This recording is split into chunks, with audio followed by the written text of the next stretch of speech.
باللہ من الشیطان الرجیم بسم اللہ الرحمن الرحیم نحمدہ ونصلی علی رسولہ الکریم اما بعد فاعوذ باللہ من الشیطان الرجیم بسم اللہ الرحمن الرحیم۔ میں ہوں شعیب النبی مجددی اور آپ دیکھ رہے ہیں المجددیہ ٹی وی۔ الحمدللہ ثم الحمدللہ، ایک بار پھر رب کائنات نے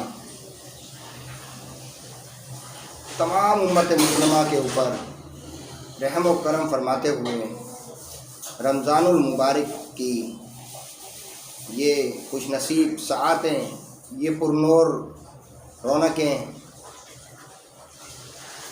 نصیب فرمائیں، اور الحمدللہ تمام ہی امت مسلمہ کو المجددیہ ٹی وی کی جانب سے بہت اس بات کی مبارکباد پیش کرتا ہوں، اور میں خود بھی بہت خوش ہوں کہ اللہ پاک نے ہماری زندگی میں رمضان المبارک جیسا مہینہ اتارا، اور یقیناً یہ وہ مہینہ ہے کہ جس میں رب کائنات اپنی کتاب مقدس میں فرماتے ہیں کہ میں نے اس قرآن مجید فرقان حمید کو اس رمضان المبارک میں اتارا ہے۔ پھر آگے چل کے اللہ پاک فرماتا ہے سورہ قدر میں کہ اس رمضان المبارک میں ایک ایسی مبارک ساعت ہے 27 طاق راتوں کے اندر 21 سے لے کے 29 رمضان المبارک تک میں ایک ایسی ساعت ہے جس کی گھڑیاں جو ہیں وہ 1000 سال کی عبادت سے زیادہ ان کی قدر ہے، اور وہ قدر والی رات ہے۔ اس میں فرشتے اور روح امین جو ہے وہ اترتے ہیں اور اللہ پاک کی رحمتیں بڑھتی ہیں۔ تو رمضان المبارک کے بہت فائدے ہیں۔ المجددیہ ٹی وی کی بھی ایک اس رمضان المبارک کی ساعتوں کو، گھڑیوں کو گزارنے کے لیے ایک چھوٹی سی کاوش ہے، اور وہ کاوش یہ ہے کہ ان گھڑیوں کو یوز کیا جائے، یوٹیلائز کیا جائے، کس طریقے سے ہم اپنی زندگی میں ان گھڑیوں کو اچھی طریقے سے ہم یوٹیلائز کر سکتے ہیں، استعمال کر سکتے ہیں۔ اسی سلسلے میں میری کوشش ہوگی کہ آپ تک کچھ ایسے واقعات، کچھ ایسی چیزیں بیان کروں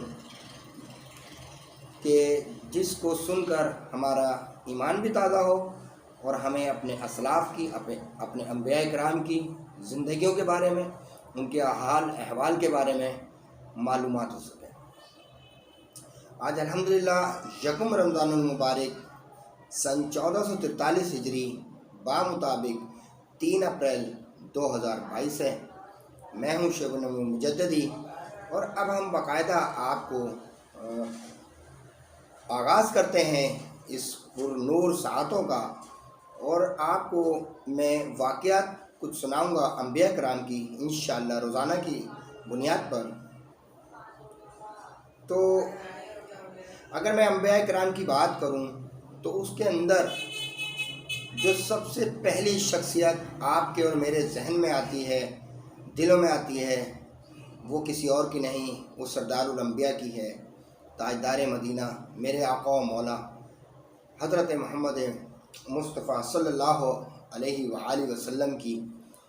تو میں آپ کو بتاتا ہوں کہ سرور کائنات محمد صلی اللہ علیہ وسلم کے نور کی تخلیق روایت کرتے ہیں محمد بن اسماعیل بن ابراہیم بن آذر بخاری حضرت امام جعفر صادق رضی اللہ تعالی عنہ سے، اور وہ اپنے باپ حضرت امام محمد باقر سے، اور وہ اپنے باپ امام زین العابدین سے، اور انہوں نے روایت کی اپنے باپ حضرت امام حسین رضی اللہ تعالیٰ عنہ سے، اور انہوں نے سنا اپنے والد حضرت علی کرم اللہ وجہہ سے۔ آپ نے فرمایا کہ ایک روز میں جب جناب رسول اکرم صلی اللہ علیہ وآلہ وسلم کے پاس بیٹھا ہوا تھا کہ جابر ابن عبداللہ انصاری رضی اللہ عنہ نے آ کر رسول اکرم صلی اللہ علیہ وسلم سے عرض کی، یا رسول اللہ فدا کا ابی و امی، مجھے خبر دیں کہ اول اللہ تعالیٰ نے کس چیز کو پیدا کیا۔ جناب رسالت مآب صلی اللہ علیہ وسلم نے فرمایا کہ سب سے پہلے اللہ تعالیٰ نے نور میرا پیدا کیا 1000 برس پہلے کہ ایک روز اس جہاں کا 1000 برس کے برابر ہے۔ اس جہاں کے ترجمہ، ایک دن تمہارے رب کے نزدیک 1000 برس کے برابر ہے اس دنیا کے برسوں سے کہ جو تم گنتے ہو۔ وہ نور میرا قدرت الہی سے اللہ کی عظمت اور بزرگی کا مشاہدہ کرتا اور تسبیح و طواف اور سجدہ الہی میں مصروف رہتا۔ ابن عباس رضی اللہ تعالیٰ عنہ ہے کہ نور محمد صلی اللہ علیہ وسلم نے دوبارہ 1000 برس تک عالم میں تجربی میں اللہ کی عبادت کی۔ پھر حق تعالیٰ نے اس نور کو 4 قسم کر کے ایک قسم سے عرش کو پیدا کیا، دوسری قسم سے قلم کو، تیسری سے بہشت کو یعنی جنت کو، چوتھی قسم سے عالم ارواح اور ساری مخلوق کو تخلیق کیا۔ ان 4 میں سے 4 قسم نکال کر 3 قسموں سے عقل اور شرم و عشق پیدا کیا، اور قسم اول سے عزیز و مکرم تر میرے تئیں پیدا کیا کہ میں رسول اس کا ہوں کہ تجھ کو اے محمد صلی اللہ علیہ وسلم اگر میں نہ پیدا کرتا تو ہرگز پیدا نہ کرتا میں آسمان و زمین اور ساری مخلوق کو۔ اور اس حدیث کے مواقع کے ترجمہ حضرت محمد مصطفیٰ صلی اللہ علیہ وسلم نے فرمایا میں پیدا ہوا ہوں اللہ کے نور سے اور ساری مخلوق کو میرے نور سے پیدا کیا گیا۔ اس کے بعد رب العالمین کا حکم ہوا قلم کو سابق عرش پر اول اس کلمہ کو لکھ لا الہ الا اللہ محمد رسول اللہ۔ ترجمہ، نہیں ہے کوئی معبود سوائے اللہ تعالیٰ کے اور محمد صلی اللہ علیہ وسلم اللہ کے رسول ہیں۔ قلم نے 400 برس میں لا الہ الا اللہ تک لکھا ہے، اور ایک روایت میں یوں ہے کہ قلم نے جو لا الہ الا اللہ لکھا تو عرض کی یا رب العالمین تو بے ماخذ ہے، تیرے نام کے ساتھ یہ نام بزرگ کس کا ہے؟ بس جناب باری سے آواز آئی کہ یہ نام میرے حبیب برگزیدہ کا ہے، تو لکھ محمد رسول اللہ صلی اللہ علیہ وسلم۔ جب یہ حکم ہوا ہیبت خطاب جل شانہ سے قلم کے منہ پر شگاف ہوا، تب قلم نے محمد رسول اللہ صلی اللہ علیہ وسلم، تبھی سے قلم کا شگاف مسنون جاری ہوا قیامت تک۔ اس کے بعد عرش کے اوپر 18,000 برج پیدا کیے اور ہر برج میں 18,000 ستون کھڑے کیے، اور ہر ستون کے اوپر 18,000 کنگرے بنائے، اور ایک کنگرے سے دوسرے کنگرے تک 700 برس کی راہ ہے، اور ہر کنگرے پر 18,000 قندیل ہیں، اور ایک ایسا بڑا کہ 7 طبق زمین و آسمان اور جو کچھ کے بیچ اس کے ہے، اور اس میں اس طرح سماوے کہ جیسے ایک انگشتری بیچ میدان کے ڈال رکھی ہے۔ اس کے بعد 4 فرشتے پیدا کیے، ایک بصورت آدمی، دوسرا بصورت شیر، تیسرا بصورت گدھا اور چوتھا بصورت گائے کے ہے۔ پاؤں ان کے تحت الثری میں پہنچے ہوئے ہیں اور مونڈے ان کے نیچے عرش کے لگے ہوئے ہیں، اور چلنے کے وقت جب وہ قدم اٹھائیں تو ہر ایک قدم 7,000 برس پڑے۔ خدا کا حکم ہوا ان کو عرش اٹھانے کا، تب ان چاروں نے زور کیا، ہرگز عرش نہ اٹھا سکے۔ بعد اس کے جناب باری سے ارشاد ہوا کہ فرشتوں، میں نے تم کو 7 آسمان و زمین اور جو کچھ بھی جس کا ہے سب کا زور دیا، عرش کو اٹھاؤ۔ پھر انہوں نے زور کیا تو بھی نہ اٹھا سکے، عاجز ہو رہے۔ پھر جناب باری سے ارشاد ہوا کہ یہ تسبیح پڑھ کر اٹھاؤ، سبحان ذل ملکی والملکوتی، سبحان ذل عزتی والعظمتی والہیبتی والقدرتی والکمالی والجلالی والکبریائی والجبروتی، سبحان الملک الحی الذی لا ینام ولا یموت، سبوح قدوس ربنا ورب الملائکۃ والروح۔ ترجمہ، میں تسبیح پڑھتا ہوں اس کی جو بادشاہ اور عالم ملکوت کا صاحب ہے، میں تسبیح پڑھتا ہوں اس کی جو صاحب عزت اور صاحب عظمت اور ذیشان ہے، اور قدرت والا اور کمال اور جلال اور بزرگی اور تکبری کے لائق ہے۔ میں تسبیح پڑھتا ہوں اس بادشاہ زندہ کی جو نہیں سوتا اور نہیں مرتا، وہ طاہر اور بہت پاک ہے، ہمارا پروردگار اور فرشتوں اور ارواحوں کا پروردگار ہے۔ جب انہوں نے یہ تسبیح پڑھی، اللہ کی قدرت سے عرش کو اٹھا لیا۔ اور ایک روایت میں حضرت عبداللہ بن عباس رضی اللہ تعالیٰ عنہ سے روایت ہے کہ جب ان چاروں فرشتوں نے یہ تسبیح پڑھی تو انہوں نے عرش کو اٹھا لیا، اور روایت کی گئی ہے کہ اس تسبیح سے بہشت اور فرشتوں کو پیدا کیا گیا تاکہ چاروں طرف عرش خدا کے تسبیح پڑھیں اور طواف کریں اور مومن بندوں کے لیے معافی چاہیں۔ اللہ تعالیٰ فرماتا ہے کہ جو کہ اٹھا رہے ہیں عرش کو اور جو اس کے گرد ہیں اپنے رب کی پاکی اور خوبیوں کو بیان کرتے ہیں اور اس پر یقین رکھتے ہیں اور گناہ بخشواتے ہیں ایمان والوں کے۔ اے رب، ہماری ہر چیز سمائی ہے تیرے مہر اور علم میں، سو تو معاف کر ان کو جو توبہ کریں اور چلیں تیری راہ پر، بچا ان کو آگ کے صدموں سے۔ اور بعد اس کے عرش کے نیچے ایک دانہ مروارید پیدا ہوا اور اس سے اللہ تعالیٰ نے لوح محفوظ بنایا۔ بلندی اس کی 700 برس کی راہ اور چوڑائی اس کی 300 برس کی مسافت ہے، اور چاروں طرف یاقوت سرخ جڑا اور حکم ہوا قلم کو۔ ترجمہ: لکھ علم اللہ کا، موجودات میں اللہ کے، اور جتنی چیزیں کہ ذرہ ذرہ بیچ موجودات کے ہونے والی ہیں قیامت تک، پہلے لوح محفوظ پر یہ لکھا گیا۔ ترجمہ: شروع کرتا ہوں اللہ کے نام سے جو بہت مہربان نہایت رحم والا ہے۔ میں ہوں پروردگار سب کا، معبود مگر میں ہوں۔ راضی ہے میری قضا پر اور صابر ہے میری بلاؤں پر اور شاکر ہے میری نعمتوں پر جو میں نے مقدر کی ہیں۔ پس شامل کروں گا میں اس کو صدیقوں میں، اور جو راضی نہ ہو میری قضا پر اور صابر نہ ہو بلاؤں پر اور شاکر نہ ہو نعمتوں پر، لازم ہے اسے کہ طلب کرے دوسرے رب کو سوا میرے اور نکل جاوے تخت سما سے میرے بعد۔ اس لکھنے کے لوح محفوظ خود بخود جنبش میں آیا اور کہا کہ مثل میری ہستی کوئی نہیں ہے، اس واسطے کہ علم اللہ کا مجھ پر لکھا گیا۔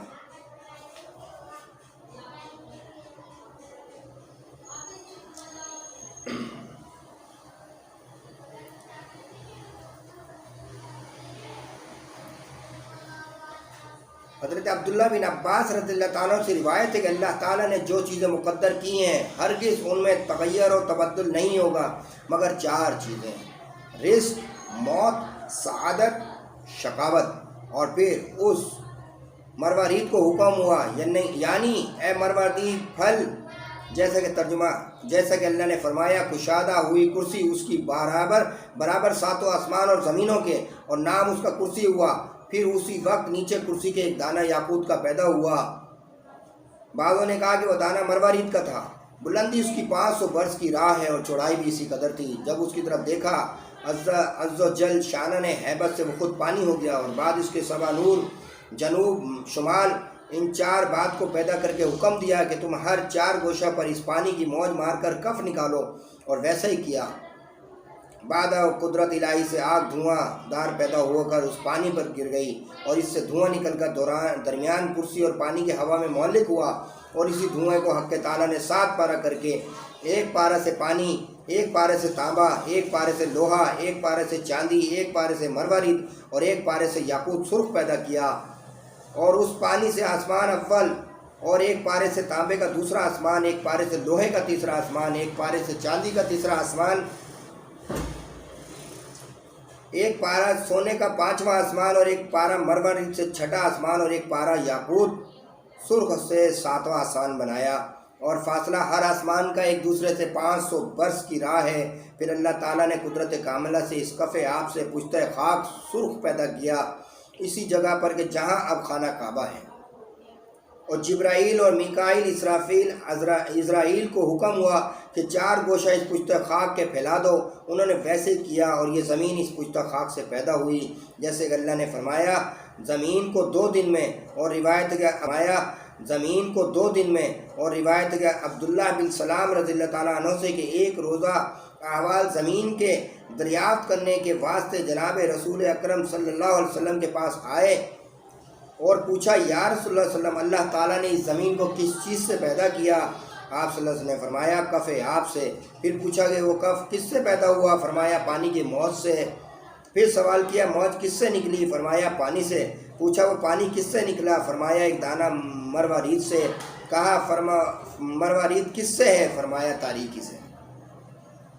پھر سوال کیا، یا رسول اللہ صلی اللہ علیہ وسلم، زمین کو قرار کس سے ہے؟ فرمایا، کوہ کاف سے۔ کہا، کوہ کاف کس سے بنا؟ فرمایا، زمرد سب سے، اور آسمان کی سبزی اسی کے پرتوں سے ہے۔ کہا یا رسول اللہ صلی اللہ علیہ وسلم، اور بلندی کو اوقاف کی کس قدر ہے؟ فرمایا 500 برس کی راہ۔ اردا گرد اس کے کس قدر ہے؟ فرمایا 2000 برس کی راہ۔ اور اس پار کو اوقاف کے کیا چیزیں ہیں؟ فرمایا 7 زمینیں ہیں چاندی کی، اور بعد اس کے کیا ہے؟ فرمایا 70,000 علم ہیں اور علم ہیں، اور نیچے ہر علم کے 70,000 فرشتے ہیں کہ آدم علیہ السلام اس تدبیر سے پیدا ہوئے، لا الہ الا اللہ محمد رسول اللہ۔ کہا صدقت یا رسول اللہ۔ اور اس طرف کیا ہے؟ آپ صلی اللہ علیہ وسلم نے فرمایا کہ ایک اژدہا درازی اس کی 2000 برس کی راہ ہے، اور یہ سارے عالم اس کے حلقہ میں ہیں۔ کہا صدقت یا رسول اللہ۔ 7ویں زمین پر کون ہے؟ فرمایا فرشتے سب، اور 6ٹھی زمین پر شیطان اور فرزندان شیطان، اور 5ویں زمین پر وہ سب، اور 4تھی زمین پر سانپ، اور تیسری پر جانور، اور دوسری زمین پر پریاں اور آسیب، اور پہلی زمین پر سب آدمی۔ کہا صدقت یا رسول اللہ۔ اور نیچے 7ویں زمین کے کیا چیز ہے؟ فرمایا ایک گائے ہے ایسی کہ اس کے 4000 سینگ ہیں، اور اس کے ایک سینگ سے دوسرے سینگ کا فاصلہ 500 برس کا ہے، اور یہ 7 طبق زمین اس کے 2 سینگوں کے درمیان ہے، سینگ کا فاصلہ 500 برس کی راہ ہے، اور یہ 7 طبق زمین اس کے 2 سینگوں کے درمیان ہے۔ پھر پوچھا کہ وہ گائے کس پر کھڑی ہے؟ آپ صلی اللہ علیہ وسلم نے فرمایا ایک مچھلی کے مہر و پشت پر ہے، اور وہ مچھلی پانی پر ہے، اور ہمک اور گہرائی اس پانی کے 40 برس کی راہ ہے، اور وہ پانی ہوا پر ہے، اور ہوا تاریکی دوزخ پر، اور دوزخ ایک سنگ آسمان پر، وہ سنگ آسمان سر پر ایک فرشتے کے، اور وہ تاریکی پر، اور وہ ہوا پر کھڑا ہے، اور ہوا قدرت خدا سے معلق، اور قدرت اس کی بے پایا ہے، اور ذات و صفات اس کی منزہ ہے نقصان اور زوال سے۔ کہا سچ ہے یا رسول اللہ۔ نقصان اور زوال سے۔ کہا سچ ہے یا رسول اللہ۔ اور روایت کی عبداللہ بن عباس رضی اللہ تعالیٰ عنہ کہ ہر آسمان پر حق و تعالیٰ نے ایک نور پیدا کیا ہے، اس نور سے بے شمار فرشتے پیدا ہوئے ہیں، اور ان پر تسبیح تسلیل اور تقدیس و تعظیم کرنے کا حکم ہے۔ اگر اس سے ایک لحظہ غافل ہیں تو پھر فور تدلی سے خدائے جل و شانہ کے جل بن کر خاک ہو جائیں گے، اور ان میں بعضوں کی شکل گائے کی ہے، بعضوں کی صورت سانپ کی ہے، اور بعضوں کی شکل گدھ کی ہے، اور بعض کا نصف بدن اوپر کا برف اور آدھے نیچے کا آگ ہے، اور یہ سب کے سب جیتے ہیں، اپنے رب کی تسبیح پڑھتے ہیں۔ اور اللہ کی جس نے ہمیں ترکیب دی ہے، اور آگ سے نہ برف آگ کو بجھا سکتی ہے، اور نہ آگ برف کو پگھلاتی ہے، اور یہ سب کے سب کوئی قیام میں ہے، اور کوئی رکوع میں، اور کوئی سجود میں، اور کوئی قعود میں، قیامت تک اور قیامت کے دن سب کوئی عذر خواہی کریں گے، اور پھر کہیں گے ترجمہ اے پروردگار ہمارے، ہم نے ان کی پرستش کی جو تیرے حق میں پرستش تیری ہے، اور بعد اس کے خالق نے 7 دن پیدا کر کے زمین سخت گڑی ہوئی ہے، اور اس مچھلی کی پیٹھ پر کھڑی ہے، اور آگ نے ارادہ کیا کہ جنبش کرے۔ اللہ تعالیٰ نے ایک مچھر کو پیدا کر کے اس کے سامنے رکھا، اور مچھر نے اس کی ناک میں کاٹا، اور اس گائے نے درد سے لغزش کی، بعد مستقل ہوئی، اب تک وہ مچھر اس کی ناک میں ہے، قیامت تک وہ گائے اس کے خوف سے مارے ہل نہیں سکتی، اگر وہ ہلے گی تو سارا عالم زیر و زبر ہو جائے گا۔ اور اس شرح اس کی عبداللہ بن سلام کے قصے میں لکھی ہوئی ہے۔ اور بعد اس کے اللہ تعالیٰ نے رنگ کو پیدا کر کے ہوا کو حکم کیا، ایک حصہ اس کے زمین پر، ایک حصہ اس کو زیر زمین لے گئی، پیچھے اس کے آتش پیدا کر کے اس سے قوم جنات کو پیدا کیا، جیسے کہ جناب الہی نے فرمایا والجان خلقناہ من قتل من النار السموم، ترجمہ اور جنات کو بنایا ہم نے آگ کی لو سے، اور جنات سے جہاں بھر دیا۔ پھر اللہ تعالیٰ نے ایک پیغمبر بھیجا، نام ان کا یوسف تھا، ان کو شریعت بتلا دی، اور اللہ تعالیٰ کی طرف سے ہدایت کرے، انہوں نے ان کو نہ مانا اور مار ڈالا، اور زمین پر ظلم و فساد کرنے لگے۔ تب حق تعالیٰ نے اسرائیل علیہ السلام کو فرشتوں کے ساتھ بھیجا، انہوں نے سب کو مار کر جہاں خالی کیا۔ واللہ عالم بالصواب۔ شکر الحمدللہ، سبحان اللہ۔ میں نے ابھی آپ کے سامنے سرور کائنات صلی اللہ علیہ وسلم کے نور کی تخلیق سے لے کر، زمین و آسمان کی تخلیق سے لے کر، جہانوں کی تخلیق سے لے کر، فرشتوں کی تخلیق سے لے کر، ہر حوالے سے، اور مچھر نے اس کی ناک میں کاٹا، اور اس گائے نے درد سے لغزش کی، وعدہ مستقل ہوئی، اب تک وہ مچھر اس کی ناک میں ہے، قیامت تک وہ گائے اس کے خوف سے مارے ہل نہیں سکتی، اگر وہ ہلے گی تو سارا عالم زیر و زبر ہو جائے گا۔ اور اس شرح اس کی عبداللہ بن سلام کے قصے میں لکھی ہوئی ہے۔ اور بعد اس کے اللہ تعالیٰ نے رنگ کو پیدا کر کے ہوا کو حکم کیا، ایک حصہ اس کے زمین پر، ایک حصہ اس کو زیر زمین لے گئی، پیچھے اس کے آتش پیدا کر کے اس سے قوم جنات کو پیدا کیا، جیسے کہ جناب الہی نے فرمایا وَالْجَانَّ خَلَقْنَاهُ مِنْ قَطْرٍ مِّنَ النَّارِ السَّمُومِ، ترجمہ، اور جنات کو بنایا ہم نے آگ کی لو سے اور جنات سے جہاں بھر دیا۔ پھر اللہ تعالیٰ نے ایک پیغمبر بھیجا، نام ان کا یوسف تھا، ان کو شریعت بتلا دی اور اللہ تعالیٰ کی طرف سے ہدایت کرے، انہوں نے ان کو نہ مانا اور مار ڈالا اور زمین پر ظلم و فساد کرنے لگے۔ تب حق تعالیٰ نے اسرائیل علیہ السلام کو فرشتوں کے ساتھ بھیجا، انہوں نے سب کو مار کر جہاں خالی کیا۔ واللہ عالم بالصواب۔ شکر الحمدللہ، سبحان اللہ۔ میں نے ابھی آپ کے سامنے سرور کائنات صلی اللہ علیہ وسلم کے نور کی تخلیق سے لے کر، زمین و آسمان کی تخلیق سے لے کر، جہانوں کی تخلیق سے لے کر، فرشتوں کی تخلیق سے لے کر، ہر حوالے سے آپ کو الحمدللہ کھلا بیان کرنے کی کوشش کی ہے، ایک سعادت حاصل کی ہے۔ اللہ پاک میری سعادت کو قبول و منظور فرمائے۔